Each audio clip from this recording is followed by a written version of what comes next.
Do you ever get that feeling that numbers have these secret rules? Ones you were never really taught in school? Well, today, we're going to pull back that curtain. We're diving into the hidden logic of divisibility, the awesome patterns that decide how numbers really fit together. All right, so let's kick things off with what looks like a super simple puzzle. Take the expression x squared plus 2. Now, is the answer always an even number? I mean, if you plug in, say, 6, you get 38. Yep, that's even. But what if you plug in 3? Well, then you get 11, which is odd. So what's the deal here? And that right there brings us to our first huge idea. Not every statement in math is true 100% of the time. This is what we call a sometimes true expression. And honestly, getting your head around that difference is the key to really mastering mathematical logic. So check out the contrast here, because it's pretty cool. On one side, you've got an expression like 4m plus 2q. This guy is always going to be even. It doesn't matter what integers you stick in there for m and q, you can always factor out a 2. But then, on the other side, you've got our little puzzle, x squared plus 2. It's like a chameleon. Whether it's even or odd completely changes depending on the number you decide to plug in for x.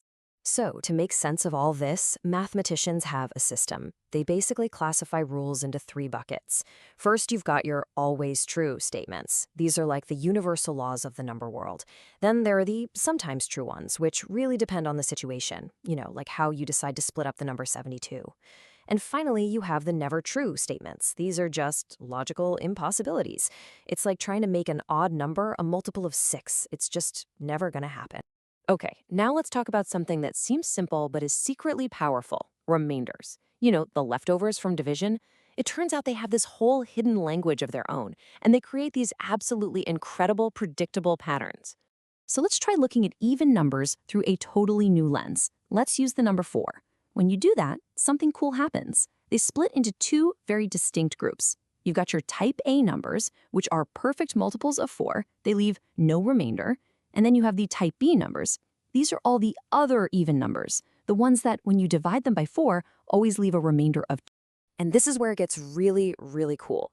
If you take any 2 numbers from that second group, that type B group, say like 6 and 10, and add them up, the result is always a multiple of 4. Seriously, try it yourself. Take any pair, 2 plus 14, that's 16. How about 6 plus 18? That's 24. It just works every single time. So why on earth does this rule work? Well, it all comes back to those remainders. See, every single type B number is basically just a multiple of 4 with a little leftover 2 tacked on. So when you add 2 of them together, what happens?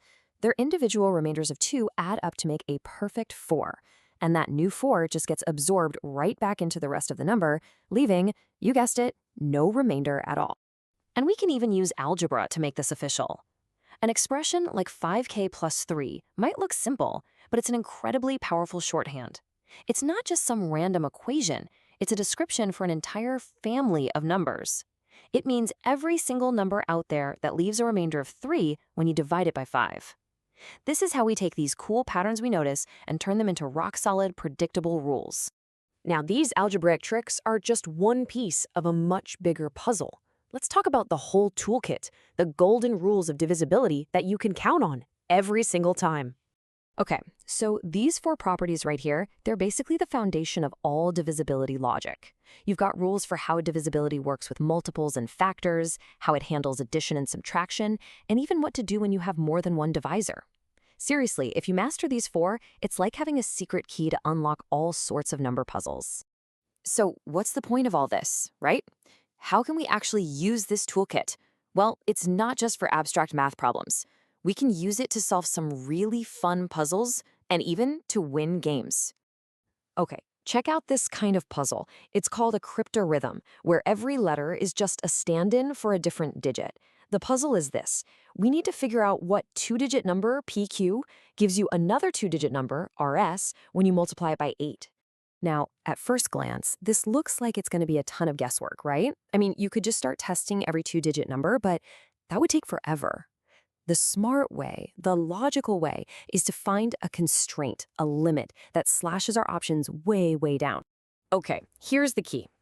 Let's think about the upper limit. What's the biggest this number could be? Well, what happens if we just test the number 13? Let's see, 13 times 8 is 104. Wait a minute, that's a 3-digit number. And our answer, RS, is only supposed to have 2 digits. So that means our starting number, PQ, has to be smaller than 13. It's impossible for it to be 13 or higher. And just like that, with one simple bit of logic, we know the absolute biggest number PQ could possibly be is 12. Think about that. We just eliminated dozens and dozens of possibilities without doing a single bit of boring multiplication. And this just shows you the awesome power of logic. All we have to do now is test that new maximum value. So, what's 12 times 8?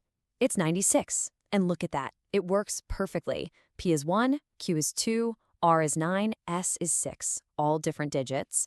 By just finding that one logical limit, we basically solved the puzzle on our very first try. And this exact same kind of thinking, strategic, logical planning, finding the limits, it's not just for number puzzles. It's the absolute core skill you need to master really complex strategy games. Take, for example, a classic traditional Indian strategy game called Navakankari. You might know it by its other name, Nine Men's Morris. The rules seem simple enough. Each player gets 9 pieces, and you try to get 3 in a row. But the strategy is incredibly deep. To win, you have to be thinking so many moves ahead, trying to guess what your opponent is going to do, setting up these clever traps. It's this constant dance of creating chances for yourself while shutting down your opponent's chances. It's a game of pure, unadulterated logic and spatial reasoning. So, when you step back and look at all this, what's the one thing that ties it all together? What's the real shortcut to getting good at not just math, but, well, any kind of logical problem? Here's the thing. The real shortcut, it isn't about memorizing a bunch of formulas or finding some clever little trick. It's about really taking the time to understand the fundamental logic, the why behind the rules. Because when you truly understand the foundation, you can solve any puzzle, not just the specific one someone taught you. And honestly, that's a skill that goes way, way beyond just numbers.